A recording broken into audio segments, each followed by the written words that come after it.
عید الفطر کے دن کے بھی فضائل کیا احادیث کریمہ میں وارد ہیں یا نہیں؟ یاد رکھیں کہ عید الفطر کا دن یہ بابرکت دن ہے۔ علماء کرام نے بابرکت راتوں میں سے عید کی راتوں کو جو ہے وہ شمار کیا ہے۔ حضرت سیدنا معاذ بن جبل رضی اللہ تعالیٰ عنہ سے روایت ہے، آپ فرماتے ہیں کہ سرکار کریم علیہ الصلوۃ والسلام نے ارشاد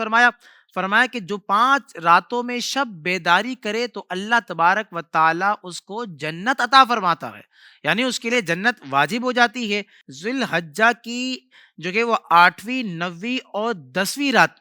یعنی ان تینوں راتوں میں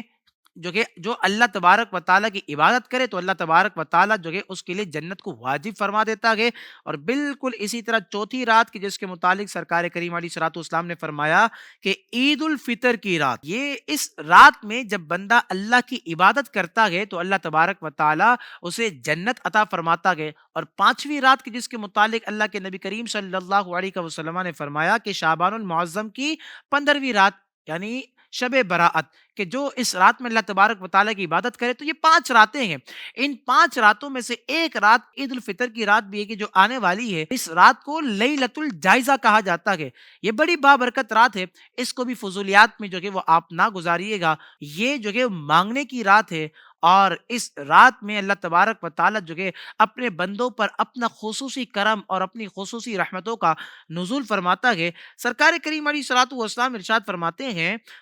جس نے عیدین کی رات، یعنی عید الفطر اور عید الاضحیٰ کی رات جو کہ طلب ثواب کے لیے قیام کیا تو اس دن اس کا دل نہیں مرے گا جس دن لوگوں کے دل مر جائیں گے۔ تو یہ دیکھیں آپ، اس کی فضیلت ہے۔ تو اس رات میں عقل مند شخص وہ ہے کہ جو اس رات میں طلب ثواب کے لیے قیام کرے، اللہ تبارک و تعالیٰ کو راضی کرے، اور راضی کر کے جو کہ اپنے دامن میں جو کہ وہ برکتیں سمیٹے، اور جو کہ اللہ تبارک و تعالیٰ پھر ایسے شخص کو جنت بھی عطا فرماتا ہے۔ بالکل اسی طرح عید کا دن بھی بابرکت دن ہے، اور بابرکت دنوں میں سے عید کا دن جو کہ بڑا اہم ہے، اور اس کے متعلق بھی جو کہ فضیلتیں سرکار کریم علیہ الصلوۃ والسلام نے ارشاد فرمائی ہیں۔ حضرت سیدنا عبداللہ بن عباس رضی اللہ تعالی عنہما سے روایت ہے کہ سرکار کریم علیہ الصلوۃ والسلام نے ارشاد فرمایا جب عید الفطر کی رات تشریف لاتی ہے تو اس رات کو تو لیلۃ الجائزہ کہا جاتا ہے۔ لیلۃ الجائزہ یعنی کہ انعام کی رات۔ جب عید کی صبح ہوتی ہے تو اللہ تبارک و تعالیٰ اپنے معصوم فرشتوں کو تمام شہروں میں بھیجتا ہے۔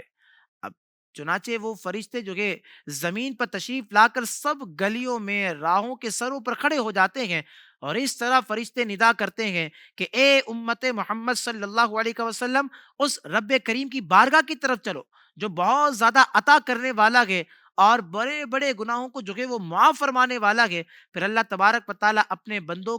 کی طرف یوں خطاب ارشاد فرماتا ہے، مخاطب ہوتے ہوئے اللہ تبارک و تعالیٰ جو کہ وہ اپنے بندوں سے ارشاد فرماتا ہے کہ اے میرے بندو، مانگو کیا مانگتے ہو، میری عزت و جلال کی قسم ہے کہ آج کے روز یعنی نماز عید کے اس اجتماع میں اپنی آخرت میں جو سوال کرو گے میں وہ پورا کروں گا،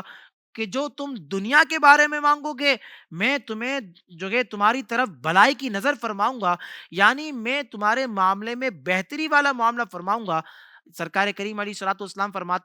فرماتے رب تبارک و تعالیٰ فرماتا ہے میری عزت و جلال کی قسم، جب تک تم میرا لحاظ رکھو گے میں بھی تمہاری خطاؤں کی جو ہے پردہ پوشی فرماؤں گا۔ رب فرماتے میری عزت و جلال کی قسم، میں حد سے بڑھنے والوں یعنی مجرموں کے ساتھ جو کہ رسوا نہ کروں گا، بس اپنے گھروں کی طرف مغفرت رافتہ جو کہ وہ لوٹ جاؤ۔ تو یاد رکھیں یہ عید کا بابرکت دن ہے کہ اس دن بھی اللہ تبارک و تعالیٰ اپنے جو کہ وہ بندوں کی جو کہ وہ مغفرت فرما دیتا ہے۔ اور شیطان کی بدحواسی کا عالم یہ ہوتا ہے کہ جب عید آتی ہے تو شیطان چلا چلا کر جو کہ وہ روتا ہے، اور اس کی بدحواسی کو دیکھ کر تمام شیاطین اس کے ارد گرد جو کہ وہ جمع ہو جاتے ہیں، پوچھتے ہیں کہ اے ہمارے آقا، آپ کیوں غضبناک ہیں، آپ کیوں اداس ہیں؟ تو شیطان کہتا ہے کہ ہائے افسوس، آئے افسوس، آج کے دن اللہ تبارک و تعالیٰ نے امت مصطفیٰ کو جو کہ وہ بخش دیا ہے، لہٰذا تم انہیں جو کہ لذات اور نفسانی خواہشات میں مشغول کر دو۔ تو عید الفطر کے دن جو کہ شیطان کی بدحواسی بڑی عروج پر ہوتی ہے۔ تو ناظرین کرام، شیطان جو کہ اپنے جو کہ وہ چیلوں میں یہ اعلان کرتا ہے کہ تم انہیں لذات اور نفسانی خواہشات میں مشغول کر دو۔ تو لہٰذا عید کا بابرکت دن ہے، اس کو بھی فضولیات میں گزارنا نہیں، اس کو بھی جو کہ فضول گوئی میں نہ گزاریے گا۔ یاد رکھیں ہمارے بزرگان عید کا دن کیا نئے کپڑوں کے پہننے کا نام عید ہے؟ علماء نے کہا کہ نئے کپڑا پہن لینا اس کا نام عید نہیں ہے، بلکہ جس سے رب راضی ہو جائے اس کے لیے ہر دن پھر عید کا دن ہوتا ہے۔ غوث اعظم رضی اللہ تعالیٰ عنہ کے متعلق جو ہے ایک مقام پر پڑھا، غوث اعظم رضی اللہ تعالیٰ عنہ فرماتے ہیں کہ لوگ کہہ رہے ہیں کہ کل عید ہے، کل عید ہے، حالانکہ میرے لیے عید کا دن تو وہ ہوگا کہ جب میں اپنے ایمان کو سلامت لے کر اس دنیا سے جاؤں۔ تو یہ دیکھیں بزرگان دین کا انداز ہے کہ وہ جو ہے عید کے دن کو بھی کس انداز میں جو ہے وہ سیلیبریٹ کیا کرتے تھے، کس انداز میں جو ہے وہ عید کے دن کو جو کہ وہ گزارا کرتے تھے۔ تو پیارے دوستو، عید کے دن اللہ تبارک و تعالیٰ اپنی خاص رحمتوں کا نزول فرماتا ہے، تو جو شخص چاہتا ہے کہ اس نعمتوں میں سے، اس رحمتوں میں سے جو کہ وہ حصے پائے، تو لہٰذا اس دن بھی رب تبارک و تعالیٰ کی عبادت کریں اور رب تبارک و تعالیٰ کو راضی کرنے کی بھرپور جو کہ اس دن بھی کوشش کریں۔